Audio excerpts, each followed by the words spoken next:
nuestro Dios el Padre, en su Hijo Cristo el Rey. Creo en el Espíritu Santo, Dios tres en uno es. Creo que resucitaste. El juicio final. Mensaje de la palabra de Dios por el pastor Israel Sanz en la Iglesia Evangélica Bautista de Córdoba, España, 28 de febrero de 2016.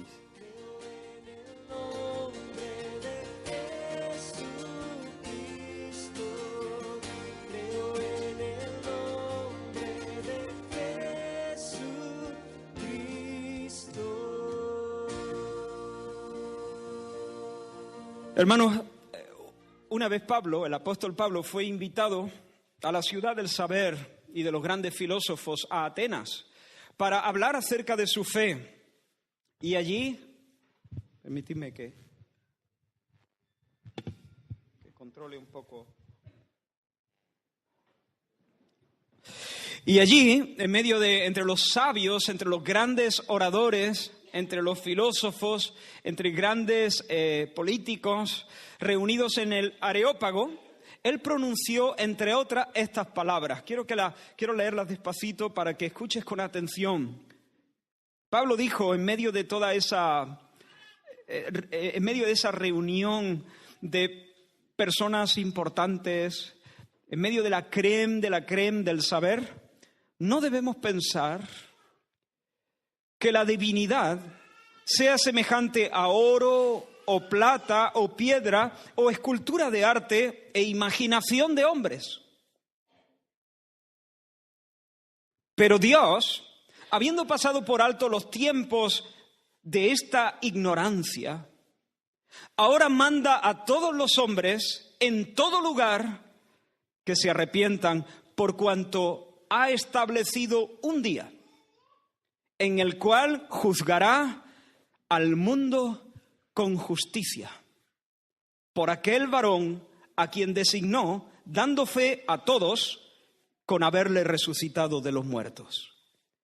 No quiero pasar demasiado tiempo en este texto, porque nos llevaría todo el rato abrirlo en alguna medida, pero quiero decir algunas cosas que están claramente expresadas en este texto o implícitas en este texto. En primer lugar, Pablo les está diciendo, Dios existe. Y Dios, la divinidad, merece ser adorada como debe ser adorada. De acuerdo a quién es Él y no de acuerdo a quien la gente piensa que es Él. Dios merece ser adorado como debe ser adorado y no según la imaginación de la gente.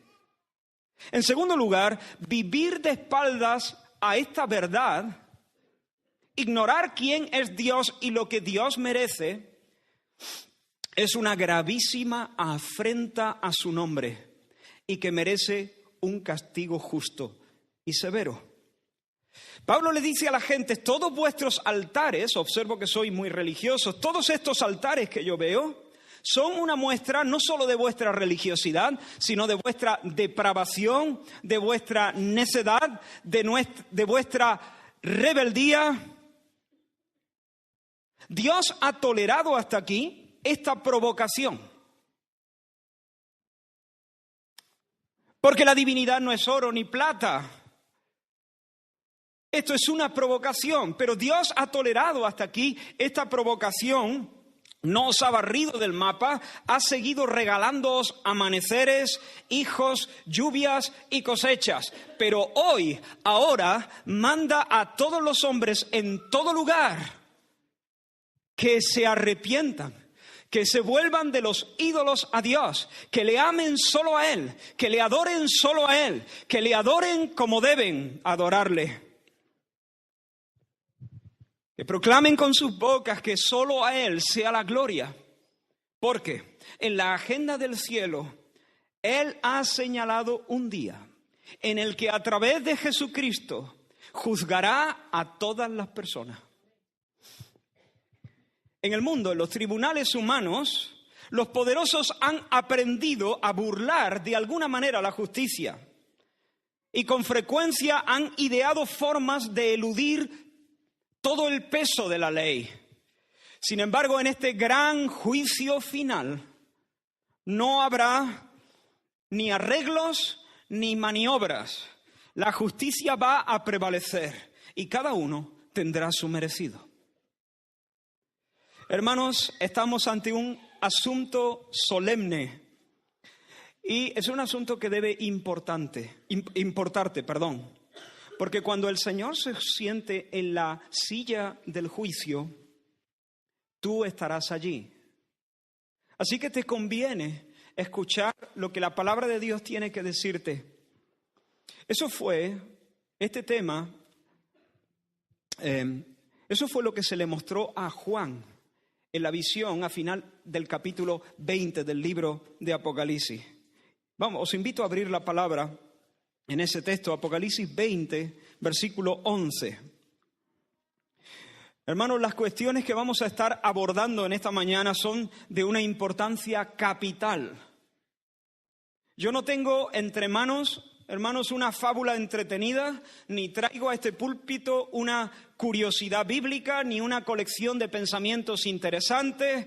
No voy a ofrecer ni sugerencias ni especulaciones. No tomo la palabra para compartir un mensaje original que yo me he sacado de la manga. No se me ha concedido ese margen ni lo quiero. Estoy aquí, hermanos, como un vocero de Dios, consciente de que el Señor me ha encargado el proclamar con fidelidad lo que Él ha revelado en las Santas Escrituras. Vamos a abrir la palabra que es inspirada por Dios, es por tanto infalible, es poderosa, es autoritativa y es suficiente para nuestras vidas. Capítulo 20 de Apocalipsis, versículo 11, y leemos hasta el final del capítulo. Y dice la palabra del Señor: y vi un gran trono blanco y al que estaba sentado en él, de delante del cual huyeron la tierra y el cielo, y ningún lugar se encontró para ellos. Y vi a los muertos, grandes y pequeños, de pie ante Dios. Y los libros fueron abiertos, y otro libro fue abierto, el cual es el libro de la vida. Y fueron juzgados los muertos por las cosas que estaban escritas en los libros, según sus obras. Y el mar entregó los muertos que había en él, y la muerte y el Hades entregaron los muertos que había en ellos, y fueron juzgados cada uno según sus obras. Y la muerte y el Hades fueron lanzados al lago de fuego. Esta es la muerte segunda. Y el que no se halló inscrito en el libro de la vida fue lanzado al lago de fuego. Dice Juan en el versículo 11, el primero que hemos leído, que él vio un trono, un gran trono blanco, majestuoso y resplandeciente. Y vio al que estaba sentado en el trono. ¿Quién? ¿Quién es el que se sienta en el trono? Y yo supongo que a estas alturas ya sabéis, ya intuís quién es el que se sienta en el trono. El ocupante del trono, hermanos, es el protagonista de todo el libro de Apocalipsis.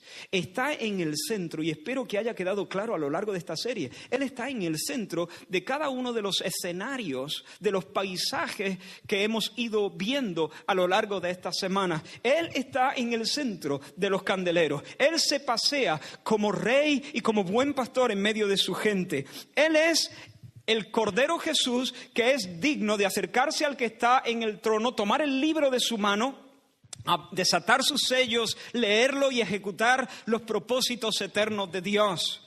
Él es el que recorre la tierra a lomos de un caballo blanco y se mueve de norte a sur, este y oeste, venciendo y para vencer. Él es el que preside los juicios, Él es el que aplasta a los adoradores de la bestia, Él es el que vence al sistema anticristo, Él es el que enmudece y vence al falso profeta, Él es el que arruina los planes macabros y siniestros del gran dragón, de Satanás, la serpiente antigua. El que preside en el juicio es el que preside en todas las cosas. El que preside en el juicio es el que está en el centro de todos los escenarios. Jesús es el que preside el juicio. Jesús es el ocupante del trono. Jesús es el Señor. Y Jesús es el juez. Estoy cansado de escuchar a algunas personas. A veces quiero entender sus motivos. pero no comparto lo que dicen. Ellos quieren defender de alguna manera a Dios y dicen, no, porque Dios es amor, Dios no es un juez. Hermanos, Dios es un juez. Es un padre, es un esposo, es el Señor, es el Creador todopoderoso y es el juez justo. Cristo es el Salvador, amén. Cristo es el Señor, amén. Cristo es el juez, amén. Ahora Juan lo ve ya no como un guerrero que vence, ahora lo ve como un juez justo que se sienta en la silla de juicio, en el trono, listo para dar el veredicto. Jesús, en los días de su ministerio, habló de esta misma realidad y él dijo, porque el Padre a nadie juzga. Juan capítulo 5. Sino que todo el juicio dio al Hijo para que todos honren al Hijo de la misma forma en que honran al Padre. El que no honra al Hijo tampoco honra al Padre que le envió. Porque como el Padre tiene vida en sí mismo, así también ha dado al Hijo el tener vida en sí mismo. Y también le dio autoridad de hacer juicio por cuanto es el Hijo del Hombre. Hermanos, un día Jesús, nuestro Maestro, fue llevado entre empujones delante de Caifás. Y en ese juicio fraudulento, un par de testigos se levantaron en un momento dado y le acusaron de haber dicho que iba a destruir el templo y luego era capaz de reconstruirlo en 3 días. Cuando Caifás, el sumo sacerdote, escuchó esta acusación, entonces se dirigió a Jesús puesto en pie y le dijo, ¿qué dices? ¿Qué dices tú en tu defensa? ¿Qué dices de lo que estos están diciendo? Y el evangelista Mateo nos dice, mas Jesús callaba. Entonces Caifás lo miró y le dijo, te conjuro por el Dios viviente, que nos digas si tú eres el Cristo, el Hijo de Dios. Y Jesús dijo, tú lo has dicho. Y además os digo que desde ahora veréis al Hijo del Hombre sentado a la diestra del poder de Dios y viniendo en las nubes del cielo. Entonces el sumo sacerdote se rasgó las vestiduras y dijo, ha blasfemado. ¿Habéis escuchado todo? ¿Habéis escuchado lo que ha dicho? Y todos los que estaban allí, los miembros del concilio, dijeron, es reo de muerte, es reo de muerte. Y a partir de ahí empezaron a escupirle, dice Mateo, le escupieron en el rostro, leo literalmente, y le dieron de puñetazos. Y otros le abofeteaban, diciendo, profetízanos, Cristo, ¿quién es el que te golpeó? ¿Te imaginas?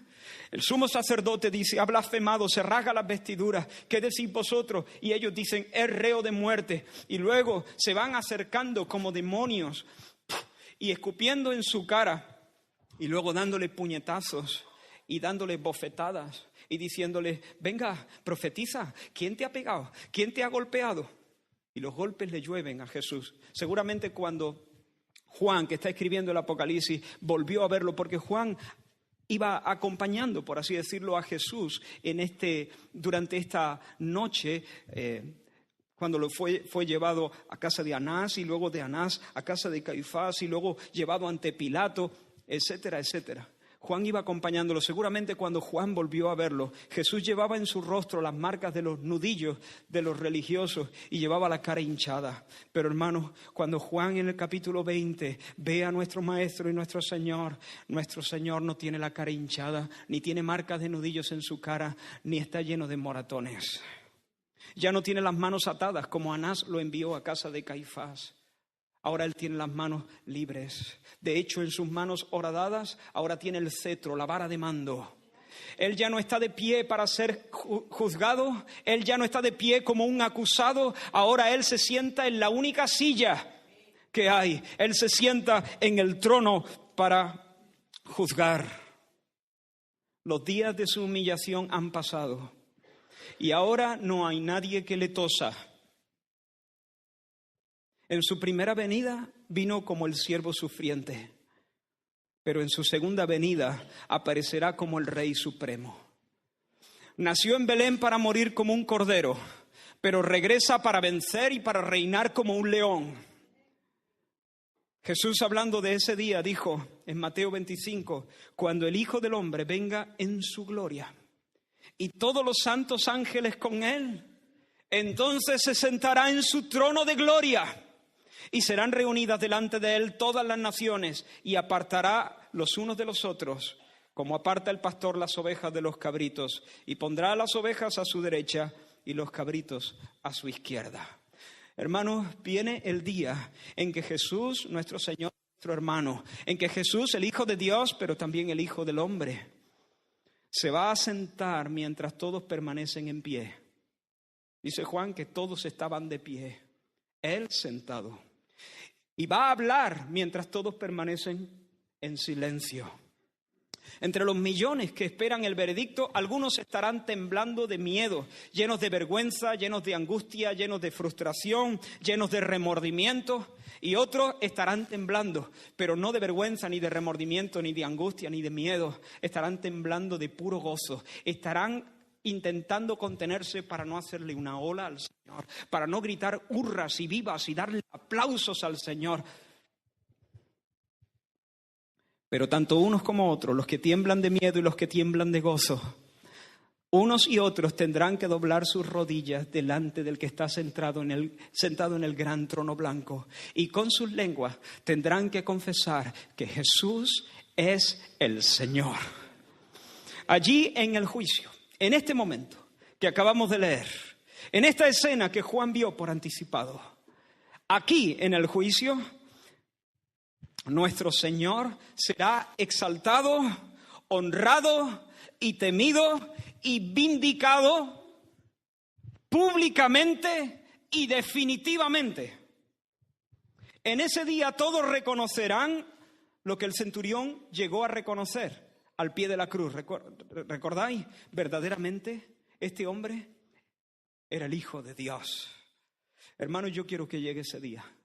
Quiero que llegue el día del juicio final, porque quiero ver a Caifás de pie delante del Cordero Jesús. Y quiero ver a esos dos testigos mudos en presencia del león de la tribu de Judá. Y quiero ver a todo el concilio doblar la rodilla y confesar a Cristo y sus títulos, y confesar a Cristo y sus logros. Lo que me ilusiona, hermano, y no quiero que nadie se confunda, no es ver la ruina de Caifás, sino la exaltación pública de Jesús. Lo que anhelo no es la muerte del impío, que el Señor me libre, que el Señor me cuide, que el Señor me libre de tentación, para que yo sea como Él, que no anhele la muerte del impío. Pero lo que anhelo es que a aquel que fue injuriado, abofeteado y escupido, se le reconozca lo que es suyo. Suyo es el reino, suyo es el poder y suya es la gloria. En ese bendito día, todo dominio será suprimido. Toda autoridad será suprimida, toda potencia será suprimida. 1 Corintios 15. Y todos sus enemigos serán puestos por estrado de sus pies. Y toda la creación, todo el universo entero, reconocerá su majestad, su supremacía y su legítimo derecho al trono. Todas las cosas le estarán sujetas. No más escupidajo, no más bofetadas, no más insultos, ni un chiste tonto más, haciendo burlas de su nombre santísimo, ni un chiste más. No más blasfemias, no más provocaciones, no más indiferencia, ni rechazo, ni desafío, no más planes para sacarlo de nuestras ciudades. En aquel día solo una bandera ondeará en el universo entero, una bandera que diga honor a Jesús, honor a Cristo. Y en esa hora todos los clamores que se han llevado pidiendo justicia quedarán satisfechos, porque eso es lo justo, que Él tenga la preeminencia, que Él sea exaltado sobre todas las cosas. Veo al Señor sentándose en su trono para juzgar y mi alma dice, amén, así deben ser las cosas. El pretorio no es su lugar, el calvario no es su lugar, el sepulcro no es su lugar, el trono es su lugar, el juicio es su derecho, es su prerrogativa. Pero hermano, si yo quiero que llegue ese día, si habrá alegría en tu corazón y el mío cuando veamos a nuestro Señor y a nuestro Salvador ocupando el sitio que le pertenece y recibiendo los honores que le pertenecen, pienso en el corazón infinito del Padre, rebosando de una manera que no podemos explicar, de placer, de deleite, de satisfacción. El Padre quiso destrozarlo con padecimientos sobre el Gólgota. ¿Para qué? Para que, llegado este momento, Él recibiera todos los honores. El Padre le dio a beber la copa de aflicción, pero ahora le concede la única silla que hay allí. Ahora le concede el trono, el único cetro y la última palabra. Para salvar a los pecadores, el Padre derramó su ira sobre el Cordero Jesús, sobre su querido Hijo obediente. Por eso el día, hermanos, en que el Señor se siente para juzgar a todas las naciones, y Caifás y los testigos, y Alejandro Magno, y Domiciano, y Michael Jackson, y los apóstoles, y tú y yo estemos delante de Él. El día que eso ocurra, el día que todas las naciones reconozcan, el día que se exhiba públicamente su identidad, su carácter, sus conquistas, Dios disfrutará de un gozo que nunca jamás, ni en 10.000 eternidades, lograremos siquiera imaginar.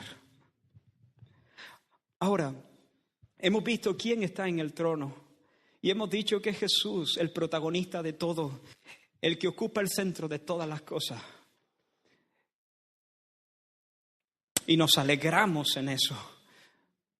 Pero en segundo lugar, ¿quién estará presente en esa solemne convocatoria? ¿Quiénes comparecerán ante el tribunal de Cristo? Mira el versículo 12. Y vi a los muertos grandes y pequeños, de pie ante Dios. Los grandes y los pequeños. Hermanos, esta es una cita ineludible. Nadie podrá escaquearse. Nadie podrá ausentarse. Yo estaré allí, tú estarás allí, tu hijo estará allí, tu madre estará allí, tu hermano estará allí, tu esposo estará allí, tu esposa estará allí. Allí estarán los grandes, los poderosos, los ricos, los famosos, los señores, las celebrities. Estarán Rajoy y Sánchez, Iglesias y Rivera, Messi y Cristiano Ronaldo. Estarán los humildes, los pequeños, los don nadie, los pobres, los miserables, los que han vivido en las cunetas de la vida, los ciudadanos de a pie. Ni siquiera, hermanos, faltarán los muertos. La muerte no será una excusa ni un escondite, porque la Escritura en el versículo 13 nos dice que la muerte y el Hades y el mar entregaron los muertos que había en ellos. ¿Qué es la muerte? La muerte es el evento en el que el alma se separa del cuerpo y la condición de los cuerpos separados de sus almas. Esa es la muerte. Ese evento en que el cuerpo y el alma se separan y esa condición en que el cuerpo no tiene su alma. La muerte. ¿Qué es el Hades? El Hades es el estado de las almas separadas de sus cuerpos. Para los creyentes, para los que han muerto en Cristo, se trata de una condición feliz, porque el alma de los que han muerto en Cristo están gozando de la bienaventuranza, de la felicidad de la presencia de Dios. No una bienaventuranza plena, porque todavía falta la resurrección de los cuerpos, pero sí de una bienaventuranza. de una existencia feliz, gloriosa. El alma de los que han muerto en su pecado está sufriendo tormento en el infierno. No un tormento completo, porque todavía falta la resurrección del cuerpo, pero un tormento muy real. Sin embargo, a partir de este momento, la Biblia nos dice, el Señor nos enseña que nunca más habrá cuerpos en la condición de muerte, ni almas en la condición de Hades. Después de la segunda venida de Cristo, cuando el Señor regrese y se siente en su silla para juzgar, nunca más el cuerpo y el alma estarán separados, ni en los cielos nuevos y la tierra nueva, ni en el infierno. Por siempre jamás el cuerpo y el alma estarán unidos. Así que todos los que alguna vez han pisado el planeta resucitarán. Jesús lo dijo de esta forma. Hemos leído parte de este texto. Ha dado al Hijo el tener vida en sí mismo y le dio autoridad de hacer juicio por cuanto es el Hijo del Hombre. Y ahí me quedé en la lectura, pero leo lo que está inmediatamente después. No os maravilléis de esto, porque vendrá hora cuando todos los que están en los sepulcros oirán su voz. Y los que hicieron lo bueno saldrán a resurrección de vida. Y los que hicieron lo malo a resurrección de condenación. Esto no es un cuento. Esta es la pura verdad de Dios. En un espectacular despliegue del poder de Dios, los huesos se unirán con los huesos, las cenizas cobrarán vida, los átomos y las moléculas se ordenarán según el orden que Dios les propuso, y en un abrir y cerrar de ojos, cada quien que alguna vez pisó el planeta estará en cuerpo y alma en la presencia del Rey, del Juez Jesús, sentado sobre un trono grande y resplandeciente. Muchas personas han muerto sin que se les descubran sus delitos. Han ido a la tumba y han pasado por la vida como caballeros, como hombres de virtud. Fueron enterrados con honores, pero sus manos estaban manchadas de sangre. Y sus corazones estaban a reventar de lujuria y de codicia. Sin embargo, otros murieron en afrentas. El mundo no los reconoció, el mundo nunca los ha honrado, ni siquiera han escrito su nombre en el mármol de una pequeña lápida. Y sin embargo, caminaron en el temor del Señor y fueron obedientes al camino de santidad. Los unos y los otros, tal vez separados por siglos, por fronteras, estarán allí codo con codo en la presencia del Señor Jesús. Comparecerán juntos en el tribunal de Cristo. Y entonces, la Biblia dice esto una y otra vez, entonces ese día, todos sabrán la diferencia entre el justo y el impío. Malaquías 3 dice, entonces os volveréis y discerniréis la diferencia entre el justo y el malo, entre el que sirve a Dios y el que no le sirve. Porque he aquí, ya este es el primer versículo del capítulo 4, pero están seguidos. He aquí viene el día ardiente como un horno, y todos los soberbios y todos los que hacen maldad serán estopa. Aquel día que vendrá los abrazará, ha dicho el Señor de los ejércitos, y no les dejará ni raíz ni rama. He aquí que viene el día en que discerniréis sin ninguna duda la diferencia entre los que viven haciendo la voluntad de Dios y los que viven haciendo la voluntad de su ombligo. Porque viene un día ardiente como un horno, y en ese día todos los soberbios serán estopa delante del fuego. Mira este salmo, un poco heavy este salmo, pero es palabra del Señor. El Salmo 58 dice, los versículos 10 y 11, se alegrará el justo cuando viere la venganza. Y vuelvo a repetir, el justo no se alegra en la muerte del impío, pero se alegra cuando ve la venganza, por cuanto el Señor pone las cosas en su sitio y nunca jamás será ninguneado. Se alegrará el justo cuando viere la venganza. Sus pies lavará en la sangre del impío. Entonces dirá el hombre: ciertamente hay galardón para el justo. Ciertamente hay Dios que juzga en la tierra. Hermanos, con frecuencia, en la mitad de nuestros días, el Señor nos permite hartarnos del fruto de nuestros caminos. Y el justo es bendecido con paz y con honra. Y el perverso cae en desgracia. Mientras vivimos, lo vemos muchas veces. Los que viven de manera justa y piadosa son honrados por Dios y levantados. Los que viven en egoísmo, en sus propios caminos, dándole la espalda a Dios, entonces son juzgados por el Señor y su insensatez se hace manifiesta a todos. Pero tú y yo sabemos de sobra que no siempre es así, ¿verdad? A veces parece que el que desafía a Dios y vive como le da la gana y no teme al Señor, parece que prospera. Y el que teme al Señor y anda humillado delante de Él, parece que va de mal en peor. A veces los cristianos tenemos ganas de decirle a los impíos que oren por nosotros. No fueron ni uno ni dos de los hombres de Dios que quedaron perplejos ante esta realidad.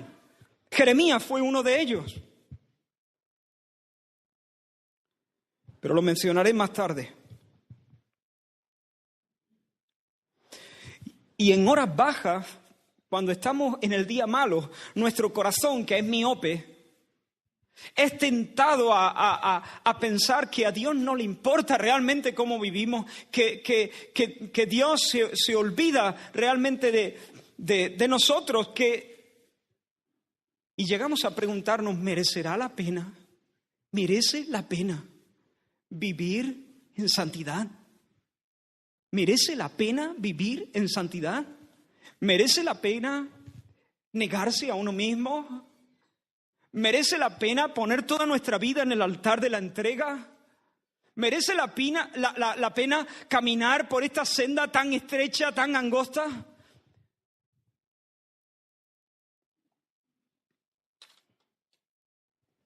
Como digo, Jeremías se hizo esta pregunta: justo eres tú, Jeremías 12, justo eres tú, Señor, para que yo dispute contigo. Sin embargo, alegaré mi causa ante ti. Señor, yo no puedo discutirte, pero voy a hacerlo. ¿Por qué es prosperado el camino de los impíos? Y tienen bien todos los que se portan deslealmente. Los plantaste y echaron raíces y crecieron y dieron fruto. Cercano estás tú en sus bocas, pero lejos de sus corazones. Viven dándote la espalda y sin embargo florecen, prosperan, siempre es primavera en su vida. Y este Jeremías, que era la percha de la aguantada. Señor, yo sé que no puedo discutir, pero es que lo tengo que decir, es que te lo tengo que decir. No me entero, Señor, cómo haces las cosas. ¿Acaso no te importa? ¿Pasas de mí? ¿No tienes esto delante de tu vista? ¿Estás mirando para otro lado? ¿Qué es lo que pasa? ¿Alguna vez has tenido esa tentación? ¿Merece la pena? ¿De verdad que merece la pena? Veo a otra gente que no tienen temor del Señor y la vida parece que van cuesta abajo. Cuesta abajo en el buen sentido, que no hacen esfuerzos. Y lo mío es un camino tan sanito y yo estoy lleno de enfermedades. Estoy orando y me vienen problemas. Me comporto, devuelvo bien por mal y más mal recibo. Y cuando espero que Dios va a premiar mi obediencia, entonces otro jarro de agua fría. ¿Merece la pena ser cristiano? ¿Merece la pena andar en santidad? ¿Merece la pena? Escuchadme con atención, hermanos. Hay un día señalado en el que cualquier duda será despejada. Delante del gran trono blanco, todos seremos conscientes de la gran diferencia que hay entre el justo y el malo. Todos sabremos que no da lo mismo 8 que 80. No es lo mismo hacer las cosas bien regular. Isaías capítulo 3 dice: decidle al justo que le irá bien. Decidle al justo que le irá bien, porque comerá de los frutos de sus manos. ¡Ay del impío! Versículo 11. Mal le irá, porque según las obras de sus manos le será pagado.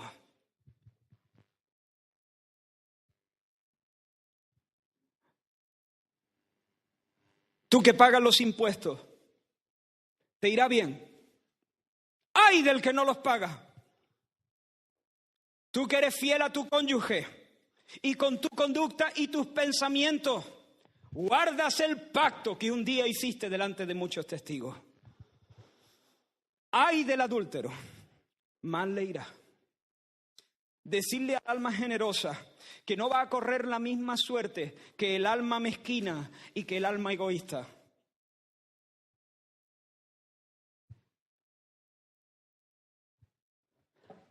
Yo les digo a los que están siendo tentados, fuertemente tentados, pero están combatiendo hasta la sangre si es necesario contra el pecado y no se dejan enredar. Yo les digo, os irá bien, os irá bien. Yo les digo a los que ceden y prefieren vivir cómodamente antes que luchar con toda la fuerza de su ser contra la tentación, el diablo, el mundo y el pecado de la carne, mal te irá. A lo mejor de este lado de la eternidad no hay diferencias. Y caes en el engaño fatal de pensar que Dios sencillamente no ve, no le interesa, no le importa, o es tan bueno, tan bueno, tan bueno, que tú puedes vivir de esa manera tranquilamente y el Señor luego te va a dar un besito. Y yo te digo, no, en aquel día todos sabrán la diferencia que hay entre el justo y entre el impío. Así que, joven, alégrate en tu juventud. Es una edad preciosa. Toma placer en los días de tu adolescencia, tan llenos de vigor, de ilusión. Y anda en los caminos de tu corazón y en la vista de tus ojos. Pero sabe que sobre todas estas cosas te juzgará Dios.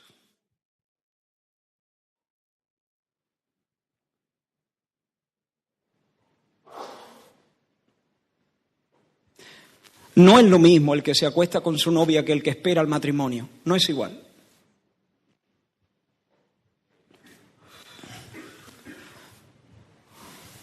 No es lo mismo el que vive para amar que el que vive para su buche. No es igual. Sigo con las palabras del predicador en el Eclesiastés, el capítulo siguiente, capítulo 12, el final del libro. El fin de todo discurso oído es este: teme a Dios y guarda sus mandamientos, porque esto es el todo del hombre. Porque Dios traerá toda obra a juicio, juntamente con toda cosa encubierta, sea buena o sea mala. Que nosotros podamos vivir, hermanos, como el apóstol Pablo, quien dijo cuando escribió su segunda carta a los Corintios: por tanto, procuramos, ausentes o presentes, serle agradables.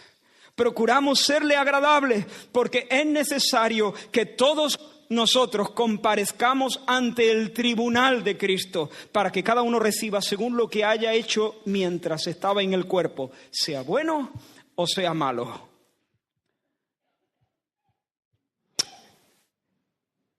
Bien, hemos visto quién es el que está sentado en el trono, Jesús nuestro Señor. Los días de su humillación han pasado y ahora se va a exhibir públicamente su honor, su majestad. Hemos visto quiénes son los que comparecen. Y los que comparecen son todos y cada una de las personas que han vivido en la tierra. Recibirán cuerpos resucitados y allí estarán en cuerpo y alma delante del Señor que juzga a las naciones. Y en ese día hemos dicho que será obvio que hay una diferencia entre vivir bien, como Dios manda, y vivir como a uno le parece. Ahora, ¿cuál es el propósito de este juicio? ¿Cuál es exactamente el propósito de este evento? ¿Estáis conmigo? No es exactamente un juicio tal y como nosotros entendemos un juicio. Para nosotros un juicio es un evento donde se sigue, digamos, un proceso de investigación. Dice un autor, Layton, dice, un juicio humano es estrictamente un proceso de investigación. Leo literalmente sus palabras. En el juicio final, sin embargo, el juez es omnisciente y no tiene necesidad de evidencia que lo convenza. Él preside con un conocimiento perfecto del carácter y la historia de cada uno de los que están delante de él. Así que el gran día será más bien un día de publicación y ejecución de juicio. No, perdón, más bien un día de publicación y ejecución que de juicio propiamente dicho. Ahí termina la cita. Hermanos, Dios no necesita hacer un examen de la vida de las personas y revisar las páginas de esos registros para ir poniendo a la derecha, en el platillo de la derecha de la balanza, los méritos de la persona y poner en el platillo de la izquierda los fracasos, las caídas y los deméritos. Y finalmente hacer la cuenta y concluir si la persona debe ir a la gloria o debe ir al tormento. Dios no necesita hacer eso. Él conoce perfectamente. Él entiende y tiene todo delante de sus ojos. De hecho, los muertos que han resucitado, los muertos que el Hades y la tumba han soltado, ya vienen de estar disfrutando o de la bienaventuranza del cielo o del tormento del infierno. Algunos piensan que el infierno estará vacío hasta después del juicio, cuando todos serán arrojados, pero no es así. La persona que muere sin Cristo, su alma va a ese lugar de tormento. Como si a una persona, en muchos casos, a una persona que se le pilla haciendo un delito, se le mete en prisión y luego se le saca para el juicio. Se le declara culpable y se le vuelve a meter. ¿Me explico? Ahí está el alma sufriendo el tormento. Luego recibe su cuerpo de resurrección. Se establece el veredicto definitivo en el juicio, en el tribunal de Cristo, delante del gran trono blanco. Y luego, cuerpo y alma es arrojado al infierno. Ahora, hermano, así que Dios no necesita llevar a cabo un examen. Él sabe todas las cosas.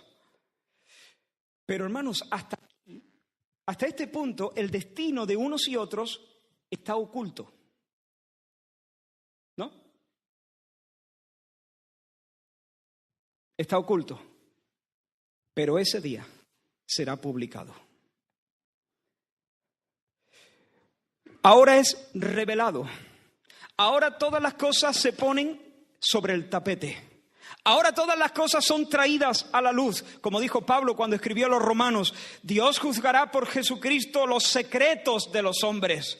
O cuando escribió a los Corintios su primera carta, dice que el Señor, cuando venga, aclarará lo oculto de las tinieblas y manifestará las intenciones de los corazones. No son las palabras, las intenciones de los corazones, y entonces cada uno recibirá su alabanza de Dios. Y hermanos, cuando todo esté a la vista de todos, cuando nada se llame a engaño, cuando todas cosas sean sacadas a la luz, el Dios Trino será muy, muy exaltado, muy engrandecido. ¿Por qué? Porque su gracia será magnificada en la salvación de su pueblo, en la salvación de los justos. Y su justicia será engrandecida en la justa condenación de los pecadores. Y todo a la vista de todos. Para todos será evidente que Dios es muy bueno, mucho más bueno, bueno en gran manera en la salvación de los suyos. Y todos tendrán muy claro y no podrá haber ningún reproche de que Dios es muy justo, muy recto en todo su juicio contra los pecadores. Y eso será algo de dominio público. Eso será puesto para que todos lo vean y lo pesen y lo calibren y lo entiendan. Dios es muy misericordioso, su gracia es espectacular y a Él recibe gloria. Dios es muy recto, Él es justo, Él obra siempre de acuerdo a su propia justicia. y Él recibe mucha gloria de esa realidad. Así que, hermanos, lo más importante en el día de juicio no es tanto el destino de las personas. Lo más importante es la gloria de Dios, la gloria de Cristo y la gloria del Padre en el día de juicio. Pero hay una cosa más, hermano. Hay una cosa más. El Señor es justo, como estamos diciendo, y se sienta en un trono blanco que, entre otras cosas, comunica pureza y rectitud. Son símbolos, ¿vale? Está hablando de el Señor siendo un juez justo, recto, puro. Así que el Señor no actúa de forma caprichosa, sino de acuerdo a su propia justicia. Por lo tanto, no todos los perdidos recibirán los mismos padecimientos o el mismo grado de aflicción que Judas, por ejemplo, o que Satanás. En el infierno, Satanás será el más atormentado. No todos tendrán el mismo grado de tormento. No todos tendrán el mismo grado de castigo. ¿Recuerdas ese texto, no? Que dice: aquel siervo que, conociendo la voluntad de su Señor, no se preparó ni hizo conforme a su voluntad, recibirá muchos azotes. Pero el que sin conocerlas hizo cosas dignas de azote, será azotado, pero poco, pero menos. Porque a aquel a quien se le ha dado mucho, mucho se le demandará. Y al que se le ha confiado poco, y al que mucho se le confía, más se le pedirá. Así que Dios parece juzgar de acuerdo a la luz que hemos recibido. A ese querubín que fue puesto en la presencia de Dios y que se reveló y que nosotros llamamos Satanás. Habiéndosele otorgado una bendición y una dignidad tan alta, le corresponderán muchos azotes. Porque al que mucho se le da, mucho se le demanda. Y aquellos que no han desobedecido de la misma manera, han desobedecido, merecen el juicio de Dios, pero de alguna manera habrá una gradación de castigos. ¿Pero qué en relación a los santos? ¿Habrá una gradación de bienaventuranza? ¿Habrá una gradación de recompensa? Quiero leer un versículo.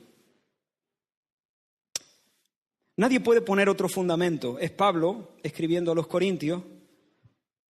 Dice: nadie puede poner otro fundamento que el que está puesto, el cual es Jesucristo. Y si sobre este fundamento alguno edificare oro, plata, piedras preciosas, madera, heno o hojarasca, la obra de cada uno se hará manifiesta, porque el día la declarará, pues por el fuego será revelada. Y la obra de cada uno, cual sea, el fuego la probará. Si permaneciere la obra de alguno que sobreedificó, recibirá recompensa.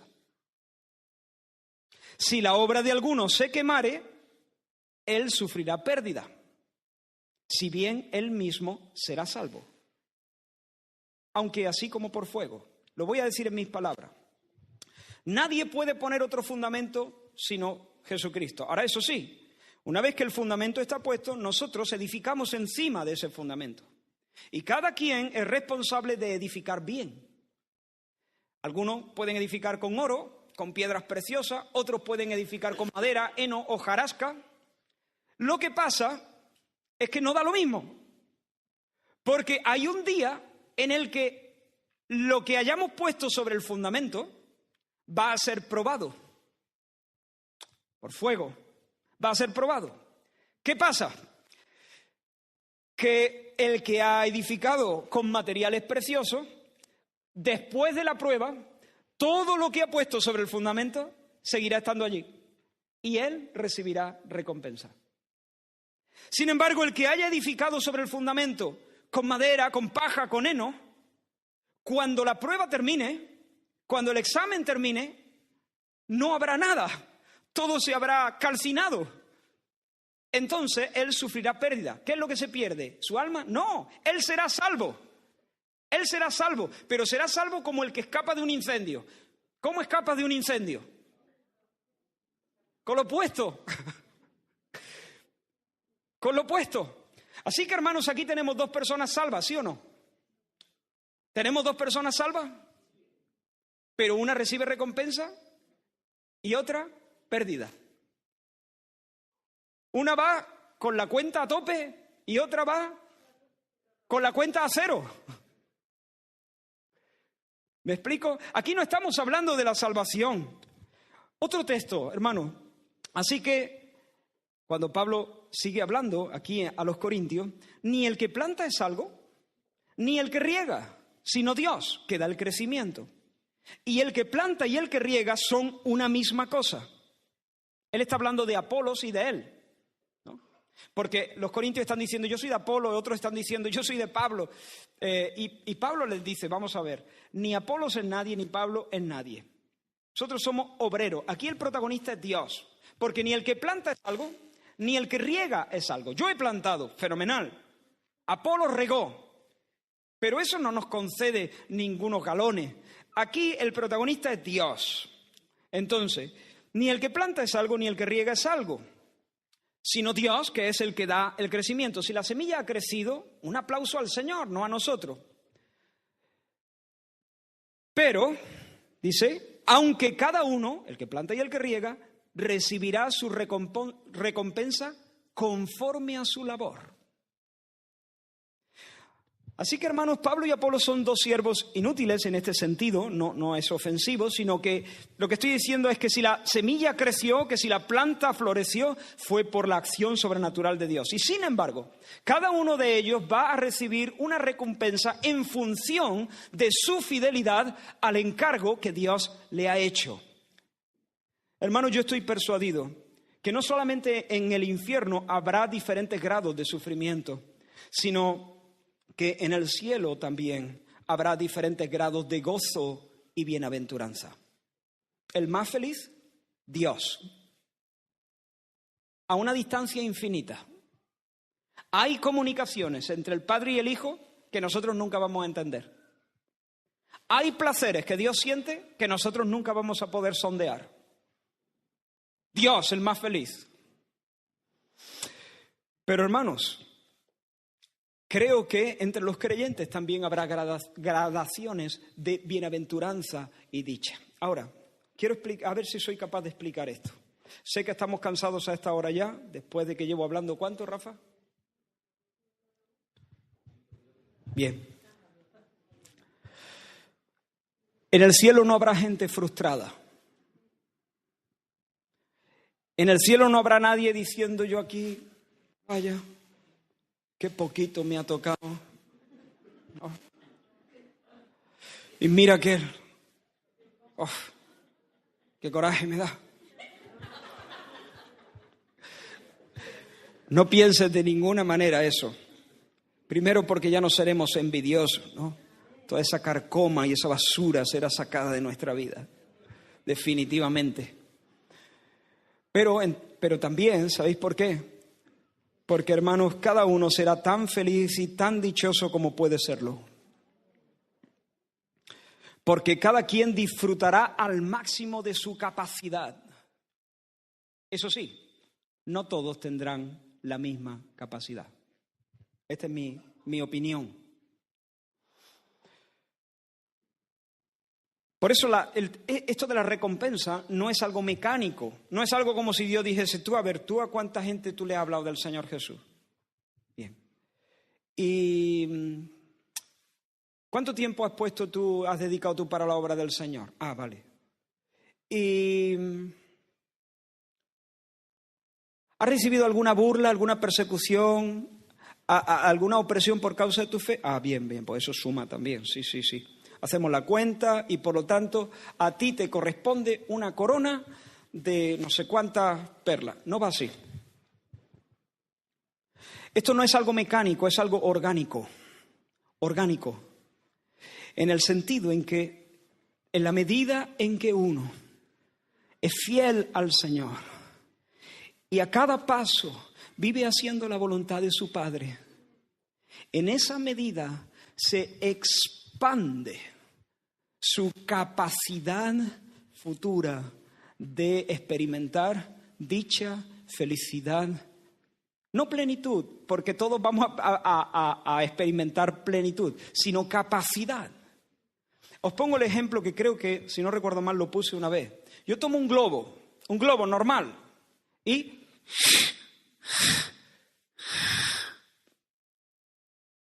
lo hincho. ¿Está lleno?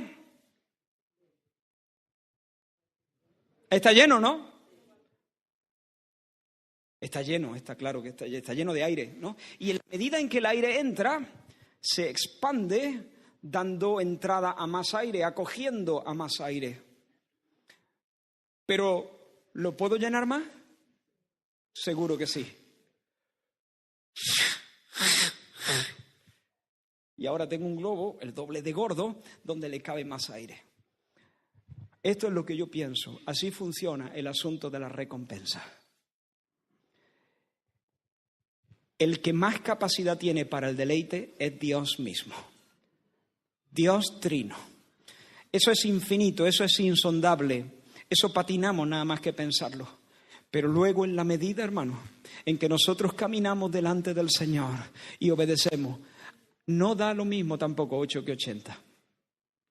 No da lo mismo hacer las cosas bien que regular. No da lo mismo. No da lo mismo. Hay un montón de textos y no quiero amontonar ahora textos por amor al tiempo, pero hay muchos textos que hablan de la recompensa del Señor para la obediencia de los suyos.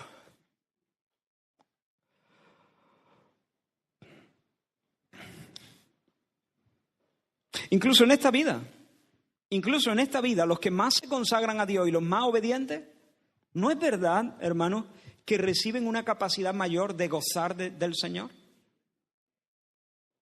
Tú vienes el domingo lleno del Espíritu Santo, habiendo caminado en santidad, con mucho cuidado, viviendo durante la semana de puntillas, llevando cuentas cortas con el Señor. Y de repente oyes la oración de un hermano. Y el hermano dice, Señor, tú eres bueno. Y el alma te hace, ¡uf! Y luego escuchas la canción que dice, tú eres fiel, Señor, en aquella cruz. Y está porque lo saborea, lo percibe, siente el peso.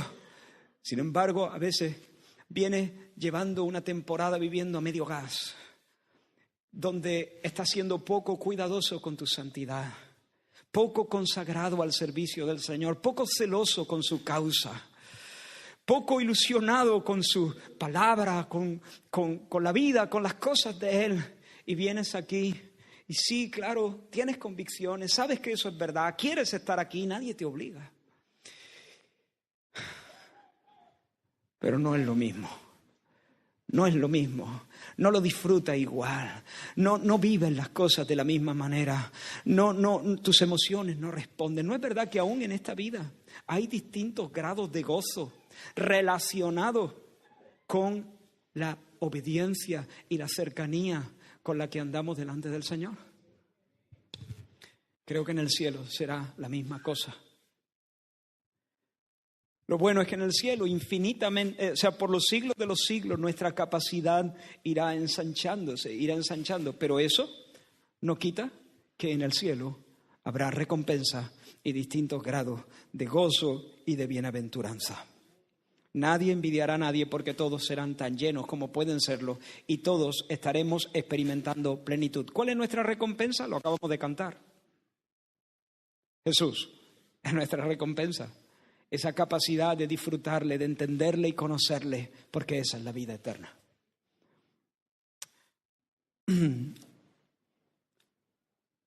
R.C. Sproul dice, aunque nuestras buenas obras no nos hacen merecedores de la salvación es por la gracia. Son la base sobre la cual Dios nos promete distribuir las recompensas en el cielo.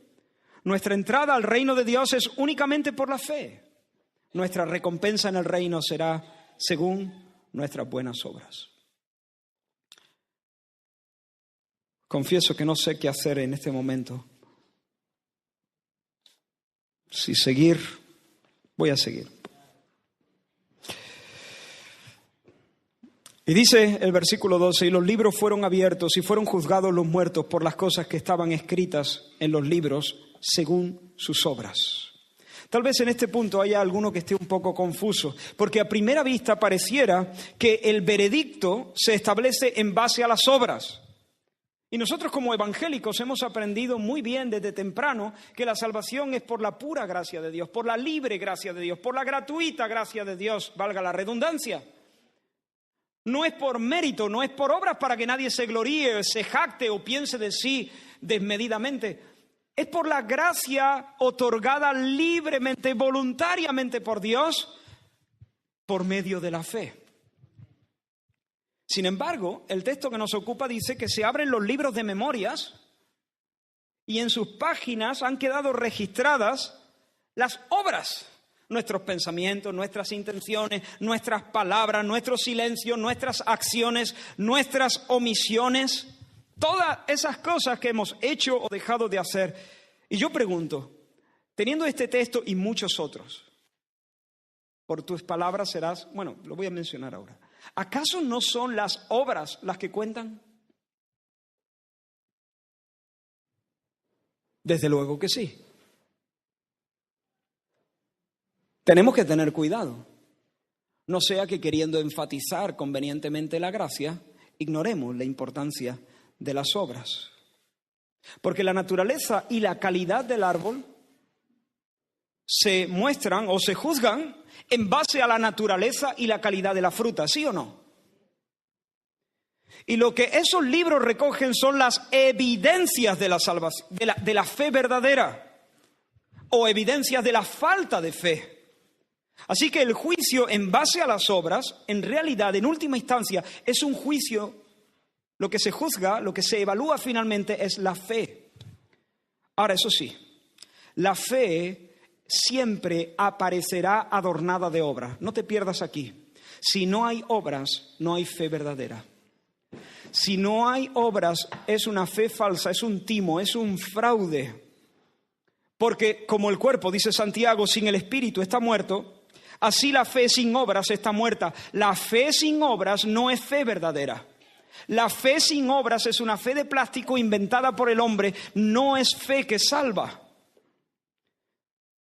¿Cómo podéis hablar lo bueno? Dijo Jesús. ¿Cómo podéis hablar lo bueno siendo malos? Porque de la abundancia del corazón habla la boca. El hombre bueno, del buen tesoro de su corazón, saca lo bueno. El hombre malo, del mal tesoro de su corazón, saca cosas malas. Mas yo os digo que por toda palabra ociosa que hablen los hombres, de ella darán cuenta en el día del juicio. Porque por tus palabras, serás justificado y por tus palabras serás condenado. ¿Esto es así o no? Por tus palabras serás justificado y por tus palabras serás condenado. Pero Señor, ¿no era por la fe? ¿No era por la gracia? ¿Por poner mi confianza en Jesús? Y ahora me dices que por mis palabras seré justificado o seré condenado. Ni siquiera estamos hablando de recompensa, estamos hablando de la salvación o la condenación eterna. ¿Cómo funciona esto? Sí, te lo acabo de decir, te diría Jesús. Te estoy diciendo que el hombre malo, del mal tesoro de su corazón, saca lo malo, habla lo malo, porque de la abundancia del corazón habla la boca. El hombre bueno, del buen tesoro de su corazón, saca lo bueno. Todo lo que yo tengo que hacer es tomar tus palabras y examinarlas, porque cuando yo examine tus palabras, yo estoy viendo la condición de tu corazón. Palabras malas, palabras ociosas, palabras infames, palabras blasfemas. Corazón infame, corazón blasfemo, corazón incrédulo. Palabras de fe, palabras de adoración, palabras de gratitud, palabras de amor, palabras de gracia. Corazón creyente, corazón regenerado. Y por eso cuando se abran los libros, se mirarán las palabras y los silencios también. Y las conductas, las obras, porque todas ellas darán testimonio evidente si realmente en nosotros hay verdadera fe o no hay verdadera fe. Examina tu vida en el último mes. Quiero preguntarte con toda la seriedad del mundo, ¿tus obras testifican de una devoción verdadera por Dios? ¿Tu manera de vivir todos los días dan testimonio claro y fehaciente de que tú eres de Cristo? ¿De que Él es para ti Salvador, Señor y el tesoro más precioso? ¿Tu vida en el último mes pone de manifiesto que Él es la perla de gran precio, el gran tesoro de tu vida? ¿Tu fuerte confianza? Quiero decir con toda la seriedad que si vives en pecado, confiando tu suerte a una oración que hiciste, o porque perteneces a la iglesia evangélica, o porque asumes un credo, o porque tienes buena teología, en aquel día serás avergonzado y el Señor te dirá: nunca os conocí, apartaos de mí, hacedores de maldad. Y quiero decirte, esfuérzate, sé fiel, hermano, cumple tu ministerio.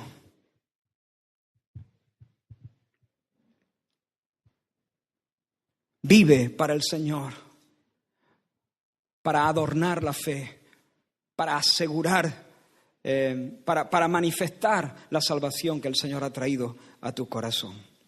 Y termino muy rápido, diciendo lo que dicen los versículos 14 y 15. La muerte y el Hades fueron lanzados al lago de fuego. Esa es la muerte segunda. Pero no solo la muerte y el Hades. Aquí la muerte y el Hades no son seres. Yo entiendo que esto es una personificación, ¿no? Es una manera de hablar. La muerte y el Hades son estados, no son criaturas, o sea, no son, seres, como Satanás o como el Señor o como tú y yo. Son estados, pero esta es una manera de decir que definitivamente son quitadas de en medio y el Señor vence definitivamente sobre ellos. Pero no solamente la muerte y el Hades, hermanos, sino todos aquellos cuyos nombres no se hallaron en el libro de la vida. Hermanos, mucha gente hoy en día se burla del infierno. Incluso en medio de la casa de Dios se levantan voces que protestan contra esta enseñanza. Algunos que son universalistas piensan que al final Dios en su bondad va a salvar a todos, incluso al diablo. Dios es tan bueno, que de ninguna forma va a estar aplicando su castigo sobre los impenitentes, sino que finalmente dirá: bueno, venga, os doy la bienvenida a todos, he sido malos, pero os perdono. Pero yo creo que no hace falta que yo mencione muchos textos de la Escritura. Con el que tenemos delante es suficiente. Eso es una herejía. Por otra parte, otros defienden dentro del pueblo del Señor, dentro del pueblo evangélico, incluso la aniquilación. Otras sectas también lo hacen. O sea, algunas sectas, perdón. La aniquilación es que creen que el castigo que el Señor aplicará definitivamente a los pecadores será que dejarán de ser. El castigo será aniquilarlos, borrarlos del mapa para siempre, dejarán de existir. Sin embargo, por ejemplo, cuando Pablo escribe a los tesalonicenses, dice: los cuales sufrirán pena de eterna perdición, excluidos de la presencia del Señor y de la gloria de su poder. Si perdición aquí significa aniquilación, la frase no tiene sentido. Eterna aniquilación, ¿eso qué? No tiene sentido. Es imposible una aniquilación eterna. Eterna perdición. La perdición es ruina. Es una condición de separación de Dios, de separación de su gloria y por lo tanto de tormento y de sufrimiento. O por ejemplo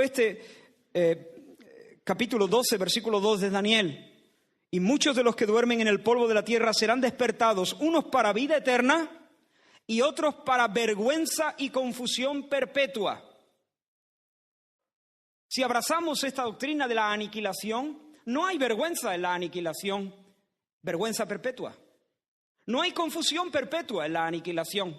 Sencillamente la aniquilación es dejar de existir, no hay vergüenza ni confusión. Pero hermanos, el infierno es un lugar de perfecta justicia.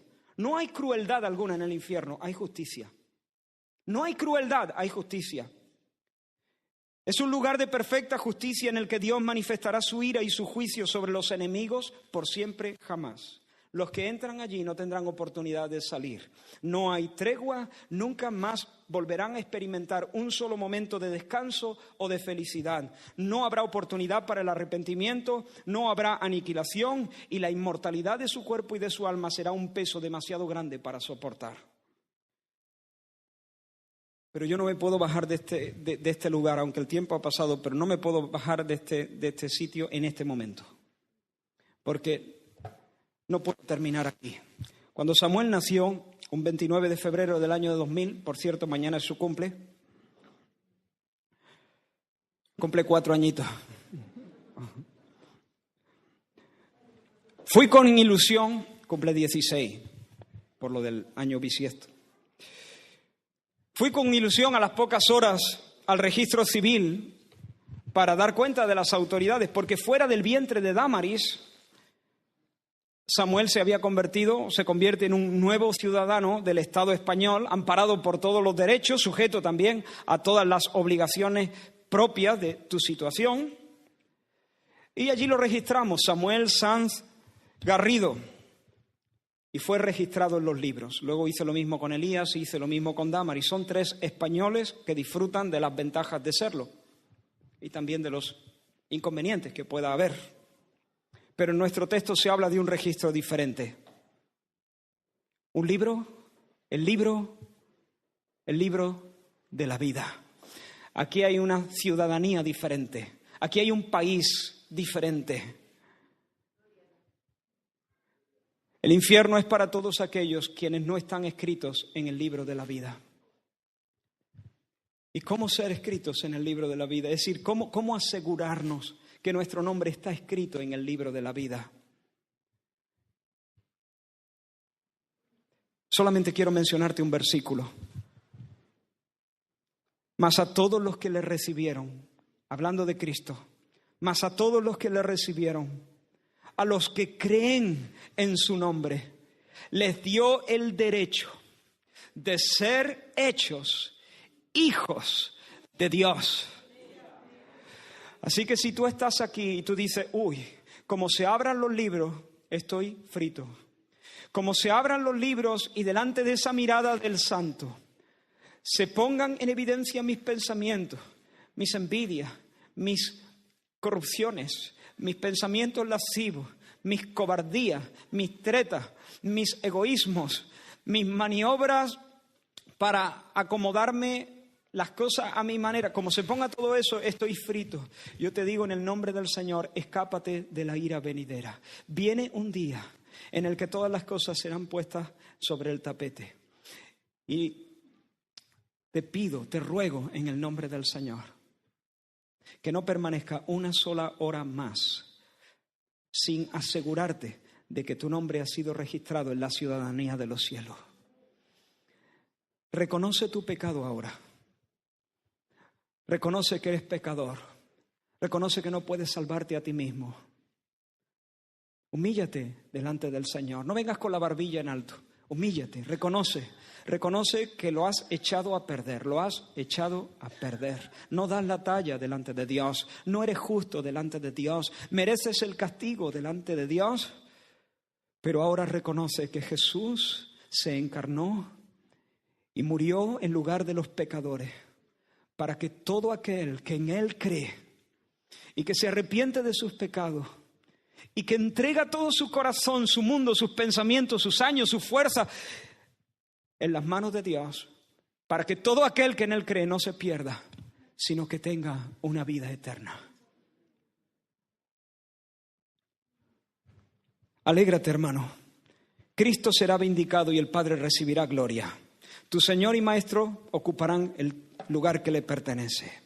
Persevera en el camino de la santidad, no es lo mismo 8 que 80. No envidies a los pecadores, no te impacientes, no juzgues las cosas antes de tiempo. Tú sigues siendo fiel, tú sigues resistiendo la tentación porque hay premio, hay galardón. En tercer lugar, descansa porque Dios es justo. Es más, perdona.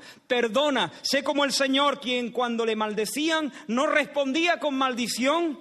Y dice Pedro, cuando padecía no amenazaba, sino encomendaba la causa al que juzga justamente. Perdona a los que te han ofendido. ¿Sabes por qué? Tú no tienes que hacerles pagar. Tú no tienes que asegurarte de que tienen su merecido. Descansa, perdona. Porque hay un día donde el Señor lo hará. Donde el Señor a cada uno dará lo que le corresponde. Cuarto, recréate en la salvación. Regocijaos de que vuestros nombres están escritos en el libro de la vida. Quinto, esfuérzate, ejercítate para la piedad. Haz tesoros en los cielos.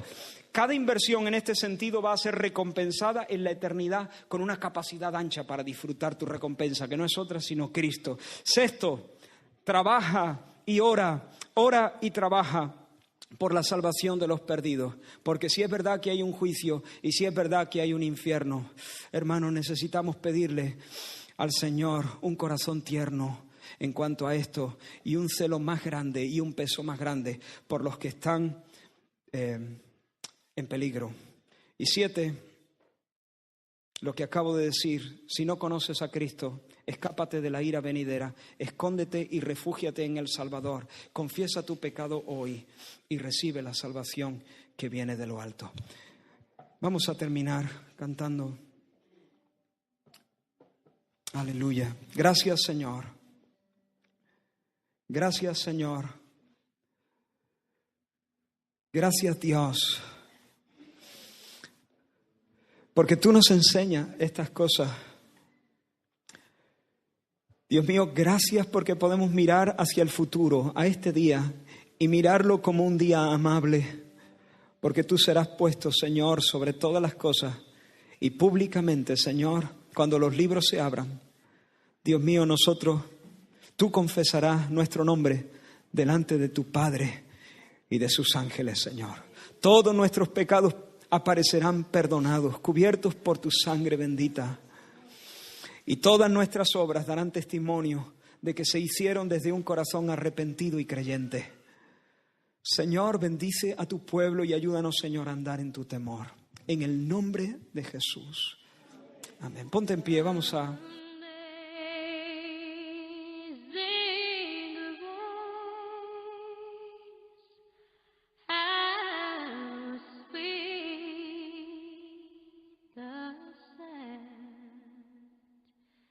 That